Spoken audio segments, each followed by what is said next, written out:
আম তো একটু আগেই লাউ শাক, কুমড়ো, মেটে আলু, কই মাছ।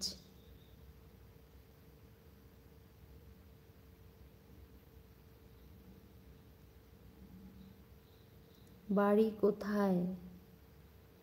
সৌরভ মণ্ডল। আমার বাড়ি বাংলাদেশের বরিশালে ভাইয়া, বরিশাল।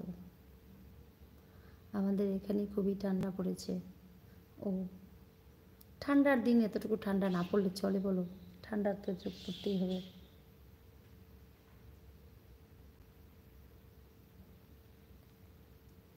ঠান্ডার দিন তো একটু ঠান্ডা যতটুকু পড়ে, তবে অতিরিক্ত পড়লে বয়স্ক মানুষদের জন্য বিশেষ করে খুব। হুম, আমি তো ঠিকই বলি না, বলো সবসময় ঠিক বলি না আমি? হুম,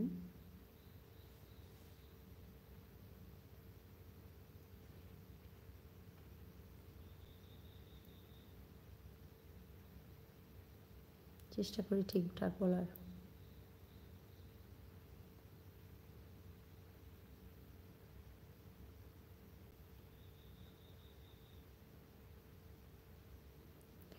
2 মিনিট। গ্রামের দিকে একটু বেশি ঠান্ডা। আমরা তো গ্রামের দিকে, আমাদের বাড়ি তো একদমই গ্রামেই, গ্রামের দিকেই।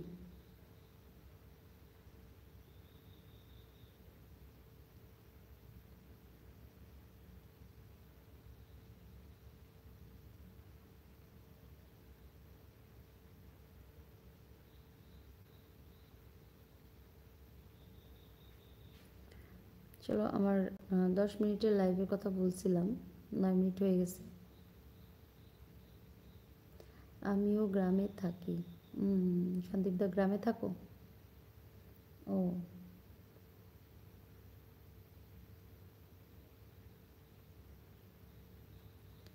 বাংলাদেশিরা ঠিক বলে না মানে?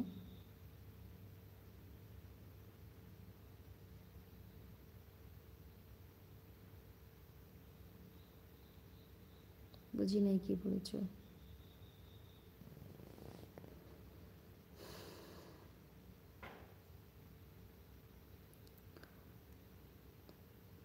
2 মিনিট হয়ে গেছে আমার।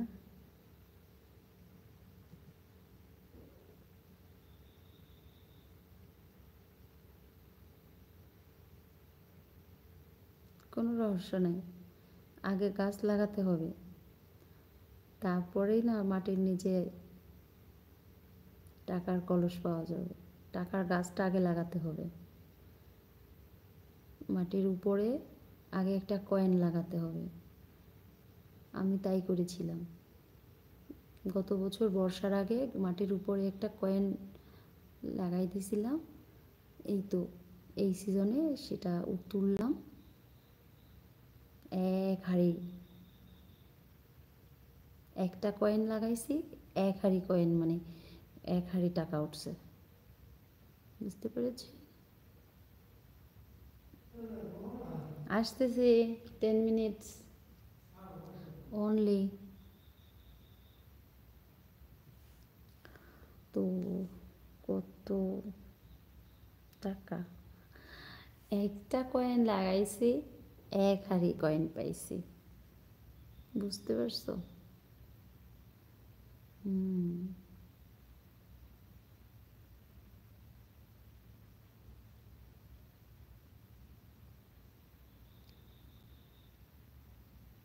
ব্লগটা রেডি করতে পারি নাই, রেডি মানে করা আছে, দেখি দিতে পারি কি না, আজকেই দিব।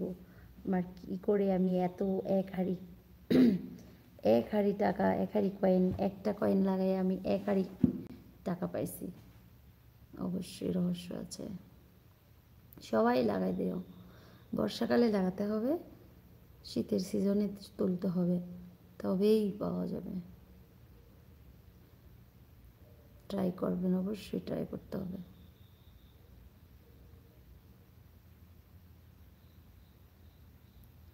তো চল যাই, টাটা বাই বাই। আমার 10 মিনিটসের বেশি হয়ে গেছে।